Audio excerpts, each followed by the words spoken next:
শুভজিৎ, তোমাকে আমি সার্বিক এলাকাটা ছবিটা একটু দেখাচ্ছি। এই যে রাস্তা এগিয়ে আসছে, যেখান থেকে তুমি দেখতে পাচ্ছ একের পর এক গাড়ি এগিয়ে আসছে, এটা হচ্ছে ফোর্ট উইলিয়ামের সাউথ গেট। আর ফোর্ট উইলিয়ামের সাউথ গেট থেকে এই যে খিদিরপুর রোড এগিয়ে আসছে, তার একদিকে ফোর্ট উইলিয়াম আর ঠিক উল্টো দিকেই রয়েছে রেস কোর্স। আর এখানে রাস্তার ছবিটা দেখো, একেবারে খিদিরপুর ব্রিজে ওঠার আগে, অর্থাৎ খিদিরপুর ব্রিজ থেকে যেখান থেকে বিদ্যাসাগর সেতুতে ওঠা যায়, তার আগে প্রথম ধাপে এই যে বাঁশ দিয়ে ব্যারিকেড তৈরি করা হয়েছে, রাস্তার একটা অংশে সেই ব্যারিকেড রাখা হয়েছে। আর এই যে বাঁশের ব্যারিকেড, তার ওপরে আবার লোহার গার্ডরেল দিয়ে ব্যারিকেডের উচ্চতা বাড়ানো হচ্ছে।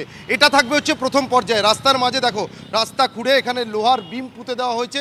এই বিমের সঙ্গেই কিন্তু বেলা বাড়ার সঙ্গে সঙ্গে এই গার্ডরেল এবং বাঁশের ব্যারিকেড এগুলোকে রাস্তার মাঝখানে নিয়ে আসা হবে, যান চলাচল বন্ধ করে দেওয়া হবে এবং এই বিমের সাপোর্টে যাতে এই ব্যারিকেড মজবুত হয় সেই ব্যবস্থাই করা হবে। এটা হচ্ছে প্রথম ধাপের ব্যারিকেড।